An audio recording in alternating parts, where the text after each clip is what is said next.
Maba Mabaza à tous, ici Kissina Odina, éveilleuse de conscience et spécialiste en renaissance africaine.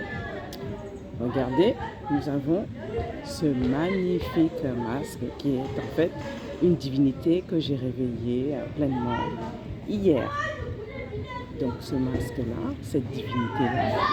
Donc cette divinité apporte beaucoup de choses dans la vie des personnes qui auront le plaisir de la voir.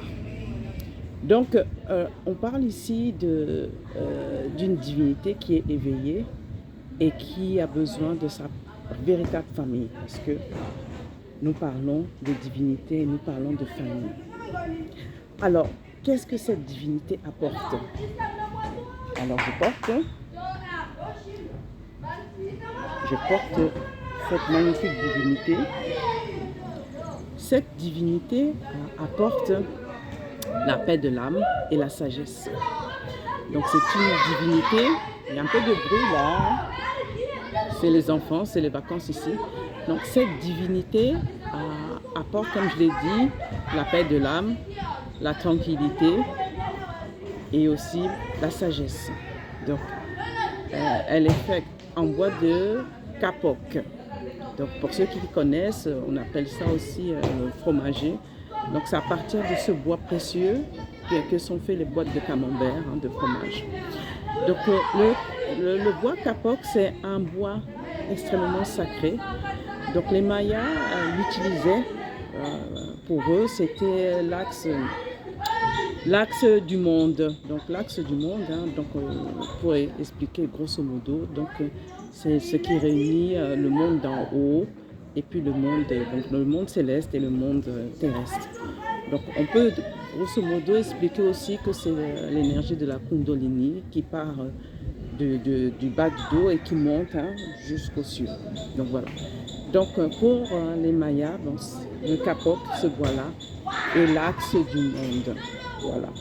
Donc ça permet une élévation. Donc, ce masque-là, cette divinité qui est pleinement éveillée, je ne donne pas le nom de la divinité parce que c'est justement lorsque sa vraie famille va demander à avoir cette divinité-là que le nom de cette divinité sera révélé.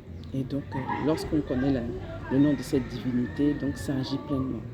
Donc, comment l'utiliser? Donc, cette divinité est faite pour le couloir. Donc, elle va répandre toutes ses propriétés, donc sagesse, calme, donc grosso modo la tranquillité. Donc aussi, moi, je l'utilise aussi pendant les méditations. Le temps que sa vraie famille réclame, je l'ai avec moi. Donc je mets là et lorsque j'ai besoin justement de sagesse, je regarde à travers les yeux de ce masque. D'accord? Je regarde à travers. Et donc tout de suite, je suis apaisée. Donc voilà. Donc il y a de la bonne musique à côté aussi. Donc il y a de la très bonne musique, il y a la vie. Donc ce parc-là, je suis toujours depuis Mayotte, à Place Congrès. Donc voilà. Donc n'hésitez pas donc, à me contacter. Je vais mettre le lien pour justement que cette divinité retrouve sa famille. Pour le moment, cette divinité est orpheline, elle n'a pas de famille. Donc voilà, donc, très prochainement. Et je vous le mets devant pour que vous puissiez voir vraiment la beauté de cette divinité. Regardez le travail qui est fait là. On dirait des coris. Regardez le travail de nos ancêtres. Vous avez vu le sourire. Ça me rappelle un petit peu Bouddha. Donc si on regarde que les yeux, ça rappelle un petit peu Bouddha. Mais c'est complètement africain. Donc ça veut dire qu'il y a des interconnexions. Donc je remets un peu ce masque-là, donc cette divinité, pour partir en beauté. À bientôt.